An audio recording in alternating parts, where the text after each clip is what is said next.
আসুন আমরা একটু দুনিয়াবি হিসাব মিলাই। এখানে আসার সময় মোবাইল এনেছেন, টাকা এনেছেন, কত কিছু এনেছেন। যদি কেউ আপনার থেকে সে মোবাইলটা নিয়ে আপনি ঝগড়া করবেন, কারণ কি? এটা আপনার, আপনি এনেছেন, আপনি কিনেছেন। বলেন তো আসার সময় কি এনেছি আমরা? খালি বলেন না। দুনিয়াতে আসার সময় কি এনেছি? একটু জোরে বলেন। আমি সবার মুখে শুনতে চাচ্ছি। এই একটা কথা যদি বুঝতে পারি আমাদের অনেক কিছু ক্লিয়ার হয়ে যাবে। আজকে যেই অনুষ্ঠানে উপস্থিত হওয়া, এটার সাথে বড় সম্পৃক্ত বিষয়।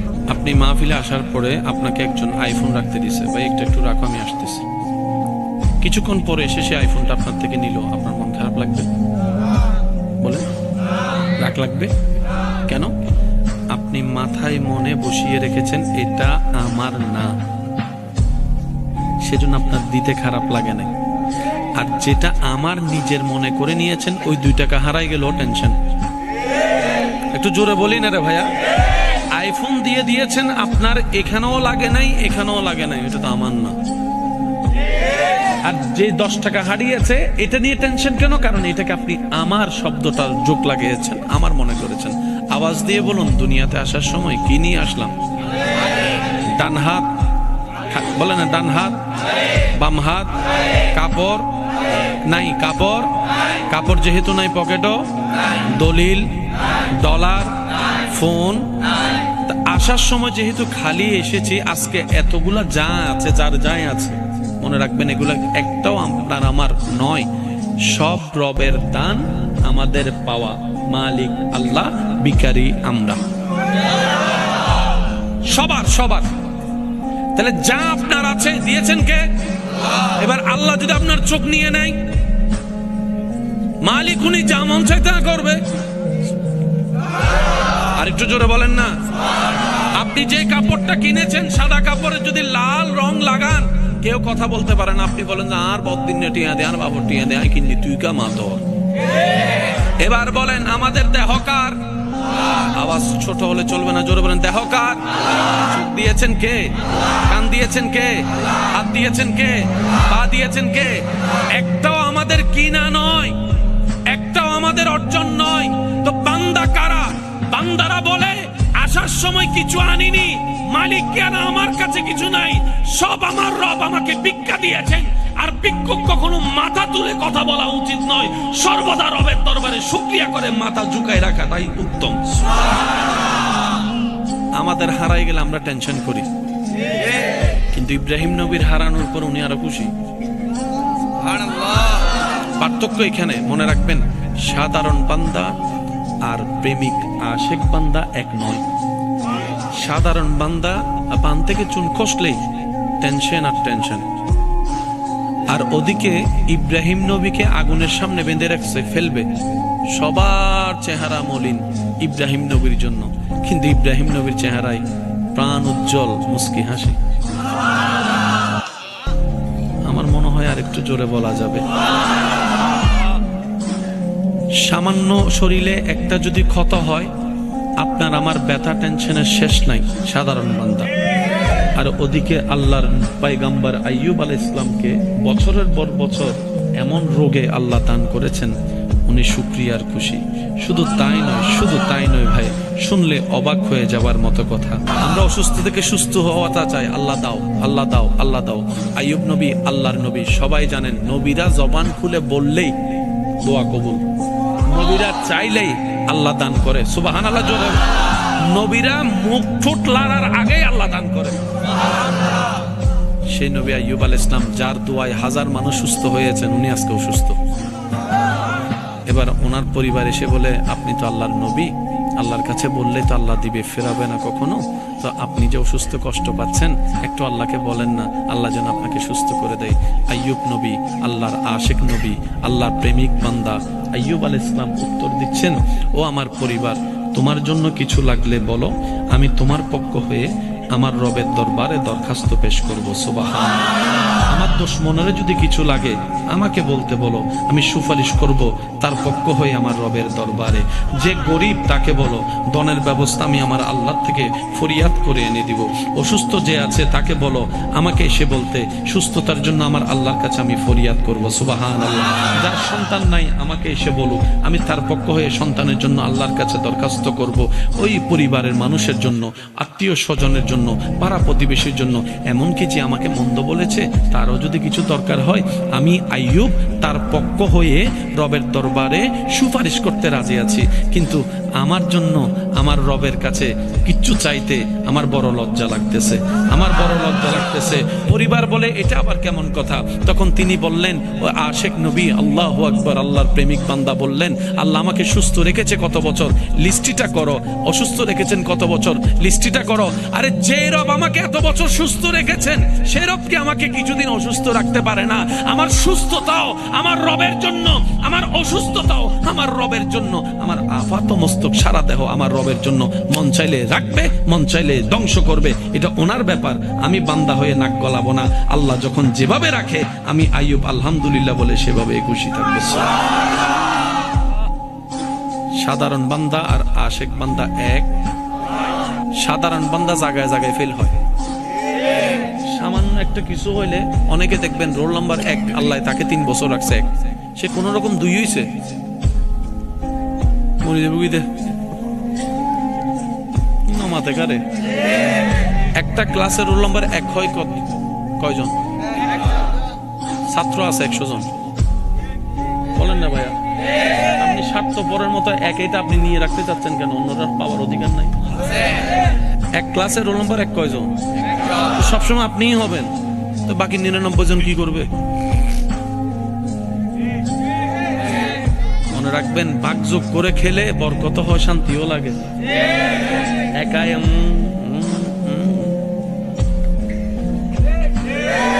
আমি পড়ালেখাকে কোনো নিচু দেখাচ্ছি না, আমি শুধু চিন্তা ভাবনার কথা বলতেছি। অনেকে তেমনও আছে এই 1 নাম্বার রোল নাম্বার 1 অর্জন করার জন্য দিন রাত পরিশ্রম করে, দরকার হলো অন্যজন ফেলিব তারপরে তো নাকি অম ফরিব।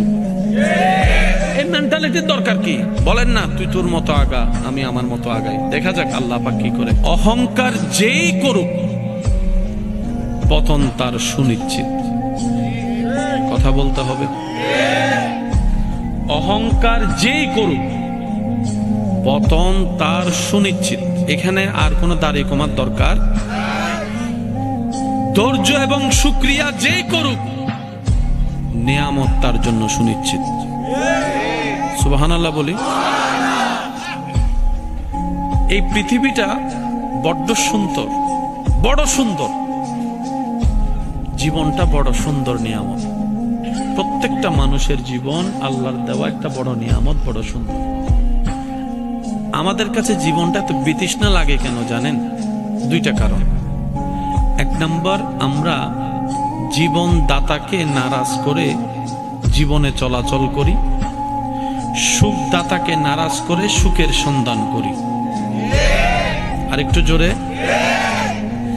জীবন দাতাকে নারাজ করে যখন জীবন চলতে থাকি, সুখদাতাকে নারাজ করে যখন সুখের তালাশ করি, তখন হয়ে যায় স্বর্ণ দড়ি হাতে ছাই হয়ে যায়। আর যারা সুখদাতাকে, জীবনদাতাকে সন্তুষ্টি করে চলতে পারে, তাদের উপর সৃষ্টিকর্তা এমন দয়া করেন তারা মাটি ধরলেও স্বর্ণ হয়ে যায়। একটু সুবহানাল্লাহ বলি। আমি আপনাদেরকে বেশিক্ষণ সময় ডিস্টার্ব করব না। মাইকের আওয়াজ যতটুকু যাচ্ছে, মাইকওয়ালা ভাই একটু মাইকের আওয়াজ একটু কমাই দেন। রাতের আওয়াজ তো এমনি অনেকের বড় আওয়াজ বড় হবে, সোয়াব কামাইতে যেন গুনাহ কামাইতে না পারে। আমাদের আওয়াজে যদি কেউ ঘুমাতে না পারে, সোয়াবের চাইতে গুনাহ হবে, খাজনার চাইতে। আপনারা কি আমার কথা বুঝতেছেন? কবরস্থানে মানুষ আছে, এখানেও মানুষ, কিন্তু কবরস্থানের মানুষের কোনো আওয়াজ, এখানের মানুষের যদি আওয়াজ না থাকে এটা তো জিন্দা কবরস্থান হয়ে যাবে। যারা যারা জিন্দা আছেন তারা একবার বলি মারহাবা। আমার মনে হয় আশেকের আওয়াজটা আর একটু বড় হবে। আরেকবার বলেন। একটু মনোযোগ দিয়ে শ্রবণ করবেন, কারণ বাঁচবো তো আর বাঁচবো কয়দিন। একটা সময় মানুষের ধারণা ছিল মৃত্যুবরণ করার আগে দাড়িটা তো সাদা হবে, শরীর দুর্বল হবে। আজকে থেকে 30 বছর আগেও মানুষ এই ধারণা করত। হয়তো আপনারা মুরব্বীরা অনেকে আমার সাথে একমত হবেন। আগে একটা ঘরে মানুষ মারা গেলে পুরা এলাকা খবর হয়ে যেত ওই ঘরের মানুষের সাকারাত চলতেছে। এক একজন দৌড়ায় আসতো দেখার জন্য। কেউ বা চামচ করে পানি দিতেন, কেউ বা তেলাওয়াতে ব্যস্ত থাকতেন, আশেপাশে বসতেন। এই সুযোগ কিন্তু, এই দৃশ্য কিন্তু এখন দেখা যায় না। এখন সকালবেলা হোন্ডা নিয়ে বের হয়েছে, দুপুরবেলা শোনা যায় তারটা মেডিকেলে পড়ে আছে। এই যে একটা জীবনের বড় চরম পরিবর্তন চলে আসছে। সবকিছুর পিছনে কিন্তু আমার ক্ষতির পিছনে আপনি দায়ী, আপনার ক্ষতির পিছনে আমি দায়ী। এই যে ড্রেন যেটা এখানে আছে, এই ড্রেনে যে ময়লাটা আমরা ফেলছি, বোতল ফেলছি, ড্রেন জ্যাম হয়ে যাচ্ছে। ফেলেছেন আপনি এই জায়গায়, ক্ষতি হচ্ছে আমার ওই জায়গায়। আমি ফেলেছি ওই জায়গায়, ক্ষতি হচ্ছে আপনার এই জায়গায়। আচ্ছা বলেন, চট্টগ্রামের মধ্যে এই যে এদিকে আছে পানি উন্নয়ন বোর্ড, আছে না? আছে না? ওর সময় দেখা যাতে পানির তলে ডুবি দেখি, এই যে কথা বলে না কেন? আছে না নাই? এটা কি একজনের কারণে নাকি আমাদের সবার কারণে? আমরা খাল ভরাট করেছি, নদী ভরাট করেছি, আমরা নালাগুলাকে জ্যাম করে ফেলেছি, যথা উপযুক্ত জায়গায় ময়লা না ফেলে আমরা নিজের মতো করে ময়লা ফেলছি।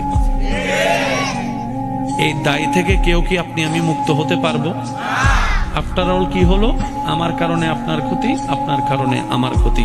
ঠিক একই ধারাবাহিকতায় সৃষ্টিকর্তা পৃথিবীর জগতে, পৃথিবীর জমিনে সৃষ্টি বেঁচে থাকার জন্য উপযুক্তভাবে যা যা দরকার রব্বুল আলামিন পরিমাণ মোতাবেক তা দান করে দিয়েছেন।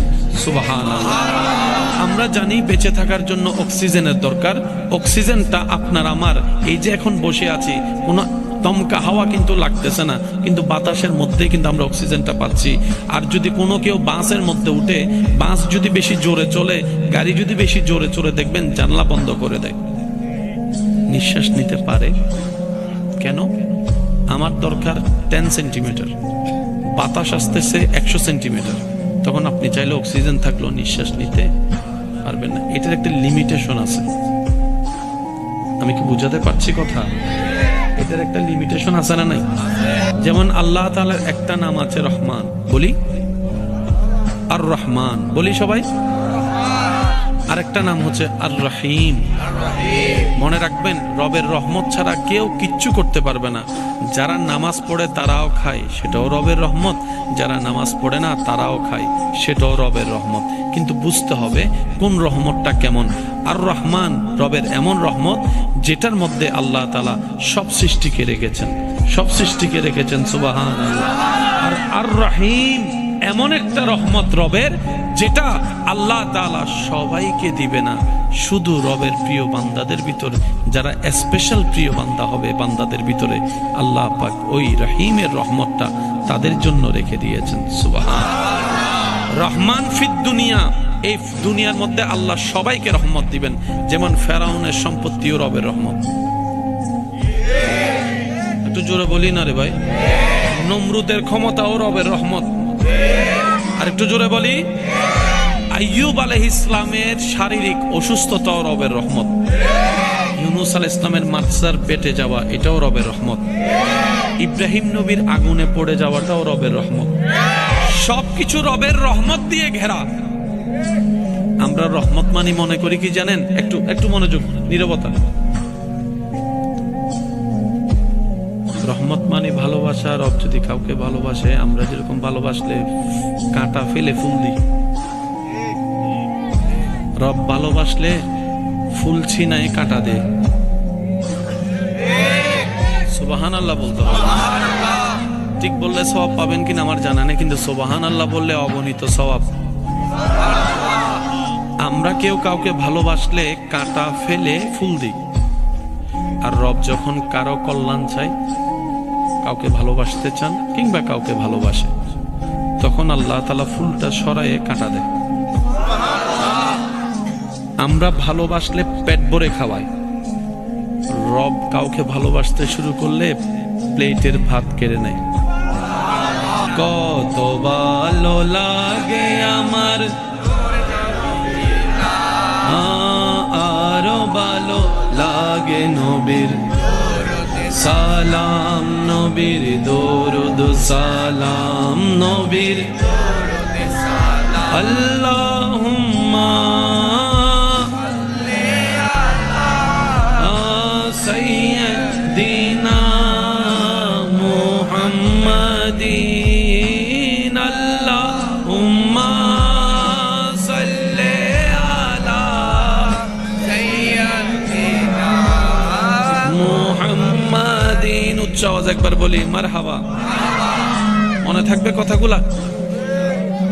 যদি দেখেন বিপদ বেড়ে গেছে, বুঝবেন আল্লাহ তাআলা আপনাকে কল্যাণ দিতে চাচ্ছেন। না সুবহানাল্লাহ এটা হইউননি, গরজে হইউন, মন খুলে বলেন না সুবহানাল্লাহ। এবার আসুন, আমাদের প্রত্যেকের জীবনে গুনাহ আছে না নাই? গুনাহ বেশি হলে জান্নাত না জাহান্নাম? জাহান্নামের শান্তি না কষ্ট? দুনিয়ার কষ্ট বেশি না জাহান্নামের কষ্ট বেশি? আল্লাহ যখন কোন বান্দাকে জান্নাত দিতে চান, কিন্তু তার আমলে তাকে জাহান্নাম নিচ্ছে,